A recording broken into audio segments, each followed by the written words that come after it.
I want to talk about Sean Dyche today for various reasons. One, it's still kind of topical after getting sacked by Nottingham Forest. Two, I did a video with Ellie yesterday, who is a Forest fan, getting her perspective on Dyche, Pereira, Edu, relegation. So I'm hoping that a combination of those things, YouTube's going to like it and promote my videos to people who are unaware of the channel, but they're into Premier League football, they're into Nottingham Forest, and hopefully they come to the channel, enjoy the videos, and subscribe and stick around. So I'm hoping to grow my channel off the back of these two videos.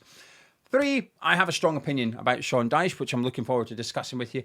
And 4, and perhaps the most important one, you might have noticed in the last couple of weeks, I'm doing more videos that I want to do, more opinion pieces on things that are topical in the Premier League. That's the direction I want to continue with this channel. I'm enjoying doing the content. Hopefully you're enjoying it as well. But the reason for it is Dyche is a blagger. In my opinion, of course. Now, before we get into it, I've got a question for you. A bit of a pub quiz question. What is 41.9%? Now, if any of you said a percentage, give yourself the mark. I like a little bit of sarcasm. I like a little bit of cheek. It's encouraged here on Tartan, so give yourself the mark. But for the rest of you, if the answer is 41.9%, what is the question? That's my question to you. Now, I'll give you a little bit of a clue. It is in relation to Sean Dyche. It's not completely random. It is topical. And it's before his stint at Nottingham Forest as well. I'll give you the answer at some point during the video. But the reason I wanted to do this video is because I think Sean Dyche is a blagger. Now, I'm not going to go as far and say that he's a gaslighter. I think that's maybe a little bit too strong. However, Sky Sports are certainly doing that on his behalf. This type of thing winds me up, and I'm just going to pop it in here before we talk about Dyche. They put up a graphic the other day about the Nottingham Forest manager's win rates. Postecoglou at the bottom was 0%, but Dyche was at the very top, 47%. And I've seen people using this as an argument as to why Nottingham Forest should not have sacked Sean Dyche. The issue is, it's wrong. It's a lie. It is incorrect. It's not 47%. If you take, fortunately, Dyche's games managed and games won is very handy when it comes to doing simple maths. He's managed 25 games. He's won 10, 40%. That's all games. European games, cup games, league games. Hey, you want to take Premier League only? Oh, maybe it's just Premier League. Are they only doing league games? No, that's 18 games and 6 wins, 33%. So no matter which one you take, it is not 47%. Sky Sports have put out incorrect information. Now, it might just be an innocent mistake, and I'd like to think it is, but people have replied saying it's wrong, it's wrong, it's wrong. It's still there. They've just left it up. I think that's dangerous. And also incredibly irresponsible of Sky Sports. Sky Sports should be a source that football fans or just sports fans can trust. So if they say this is a fact, you should be allowed to trust that. You should be able to trust it. And people do. And I'm seeing people arguing about Dyche with incorrect information because of that post from Sky Sports. It's something that's really bugged me. People make mistakes. I think you should double check stuff like that before you put it out. But once it's out, but when people tell you it's wrong, take it down and put the correct version up. Why? I don't know. Maybe it's because he wouldn't be top of the charts. They don't want to put it back up or something. Anyway, shall we talk about Dyche? Blagger. Why? Because whenever he's out of work, he does the podcast circuit. He absolutely loves the podcast circuit, Dyche, doesn't he? Post Burnley, post Everton, he's there, he's yapping away. Now, I actually quite like them. I enjoy podcasts and interviews and videos with ex-players, ex-managers, ex-staff from football clubs. I find it a good way for me to learn and to form opinions and stuff like that. So I consume it. Even though Dyche doesn't like social media, whenever he gets asked about social media, he's very dismissive of it, calls it noise and bats it away immediately. And I get why. It's almost a little bit hypocritical that as soon as he's out of work, he jumps on a podcast and uses social media. But that's why I think he's a blagger. Because when he goes on these podcasts, he does it to tell his side of the story, which is fine. Not got an issue with that. We've established that. To give his narrative. But I think it's also for Dyche PR. It's to try and rebrand himself as a manager. Because his reputation as a football manager, he's aware of it and he gets asked about it. And he gets reminded quite a lot, actually. So it's no wonder he gets a little bit annoyed by it. But he does get reminded.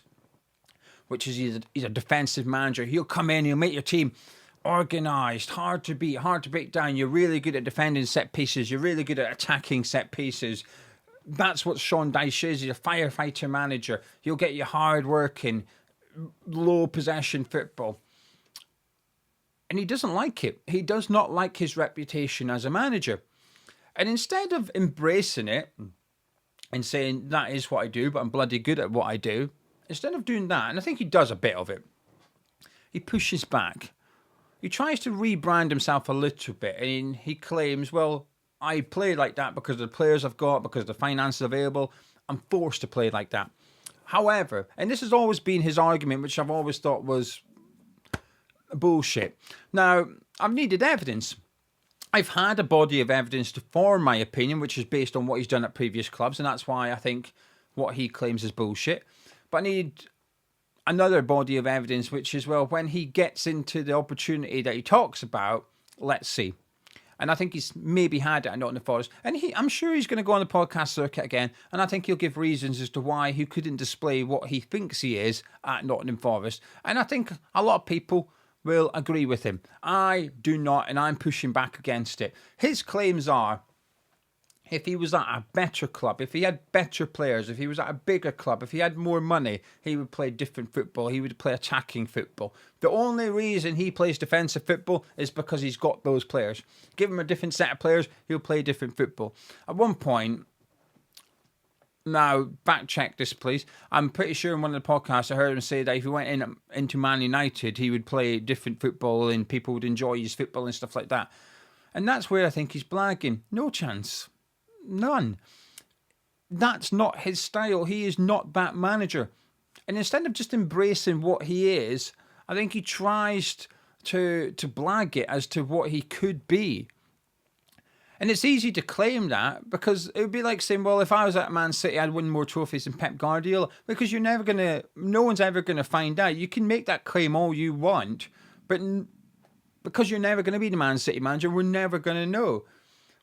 But when he's claimed, if I was at a club of better players, there was always a possibility it was going to happen. I'm going to say it happened at Nottingham Forest. He went to Nottingham Forest, and they've got good players, and they've got players suited to a different brand of football as to what Dyche serves up. Sean Dyche did not go in there and play better football, different football. Dyche went in there and tried to make them, the better players, he tried to make the better players play Dyche's brand of football. The football that he pushes back against, the reputation that he's got. He says, no, that's not me as a manager. He tried to get the group of better players that he's always said, give me them, I'll play better football. He's taken them and he tried to squeeze them in to what he's done at previous clubs. That's why I think he's a blagger. And that's why I think he's got found out at Nottingham Forest. The 41.9%, that is for goals, penalty goals scored under Dyche before Nottingham Forest. 41.9% of them were set pieces. Every 10 goals, 4 of the goals have been scored via a set piece. That's what he is. And I think he's bloody good at it as well. This isn't a criticism of Dyche as a manager. This is a criticism of Dyche's rebranding of Sean Dyche. And I think he's been found out at Nottingham Forest. And there will be reasons given. People will say, well, they had 4 managers in one season. What's he meant to do? How's he meant to rebrand? Well, he didn't have a pre-season. You can give it all that. There's plenty of other managers that have gone into clubs and changed overnight. You look at Michael Carrick. He's gone in there and changed it like that. Boom, there you go. Unai Emery went to Aston Villa and eventually changed it like that. He didn't need loads of money and loads of time either. There will be excuses given on his behalf, and he will go on the podcast circuit and give reasons as to why he couldn't play better football at Nottingham Forest. I'll tell you why.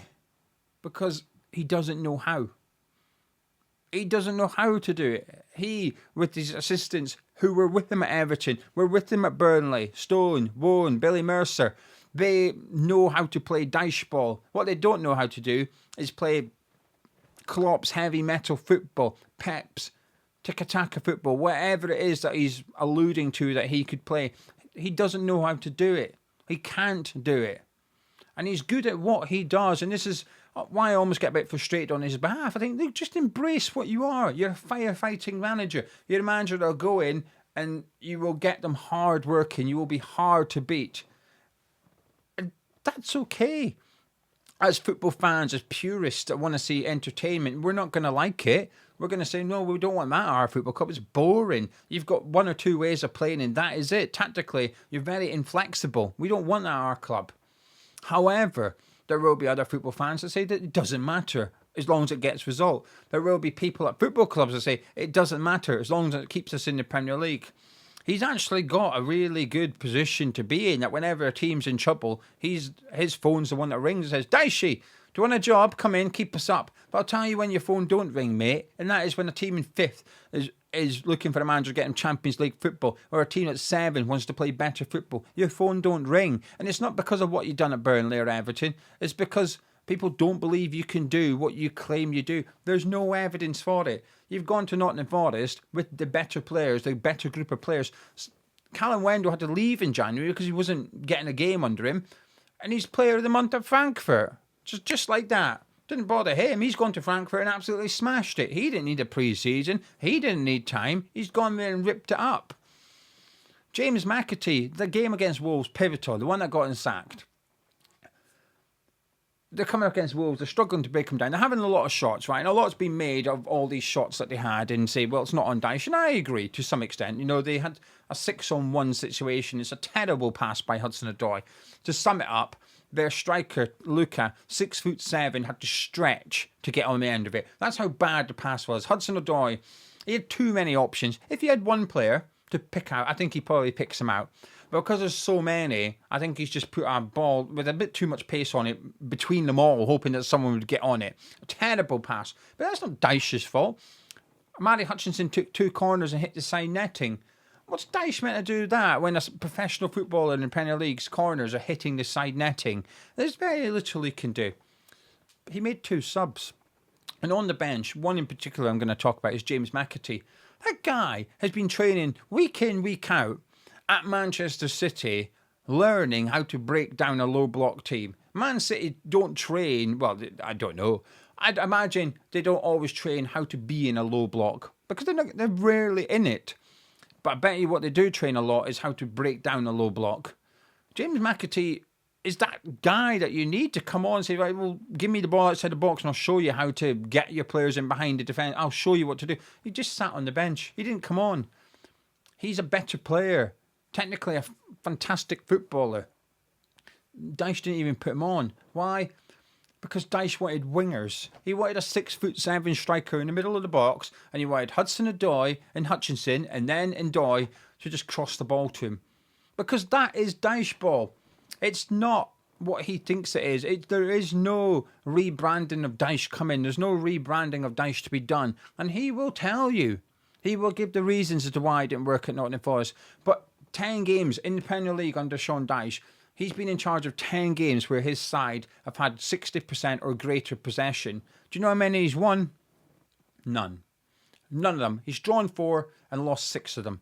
When a Dyche team has the ball, they don't know what to do. And it's got nothing to do with better players. It's got nothing to do with finances. It's to do with him as a manager.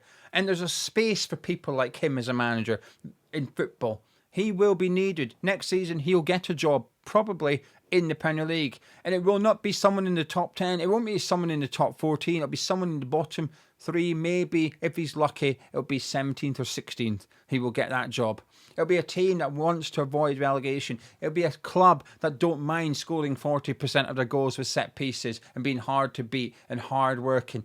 They just want to stay up. That is when Sean Dyche's phone will ring. In the meantime, he'll be ringing from Jake Humphries and Gary Neville and whoever else with a podcast, Rio Ferdinand, I don't know. Podcast hosts will be ringing him saying, Dyche, do you want to come on and talk about your time at Forest? He'll say, oh, yeah. And he'll go on there and he'll talk about how he wants to play better football, how he didn't get the players he wanted in the January transfer window. Luca Netz is a fantastic left back in the Bundesliga. He's gone there, great cross on him. Didn't start against Leeds. Instead, he put a centre back out of position at right back and moved his right back to left back instead of playing the young lad who's got a wicked cross on him, who's an attacking left back. He didn't want that. No, thank you. Don't want that. He's not what he pretends he is, and it's in a weird way. It's a shame that he feels like he has to pretend he's something else rather than embracing what he is. In terms of his sacking from Nottingham Forest, Do I think he would have kept them up? I think there's a good chance he would have kept them up. I would say he was more likely to keep them up than not. I think it's a sign of panic from Nottingham Forest. However, even if he kept them up, I think he would have had to go in the summer because his football is not good. His tactics are terrible. Nottingham Forest invested a lot, and they got the balance of the squad all wrong. It wasn't a squad fit for Nuno. It wasn't a squad fit for Postecoglou, and it certainly isn't a squad fit for Sean Dyche. It should be because of what Dyche has claimed, but it's not because of what Dyche is. He'll point to the January transfer window, maybe Dyche, but he's an absolute blanker, and he'll get away with it. And he got away with it at Burnley as well, because he doesn't have a relegation on his CV, but Burnley were in the bottom 3 with 8 games to go when he got sacked. He got sacked by Burnley. In the end, he was deemed not good enough after they got beat by Norwich City, who were bottom of the Premier League. He probably should have a relegation on his CV. He's got nearly got relegated there, but he got sacked before it got to the end. And that was a club, that was a team, that was Dyche's team. Nearly got relegated. He's got a place in football. It's just not what he thinks it is. It's not what he wants it to be. And I think he's got found out at Nottingham Forest. And like I said, the excuses will be given on his behalf. Oh, well, maybe it's because of this, that, and the other. Maybe. Or maybe, just maybe, it's because he's blagging it.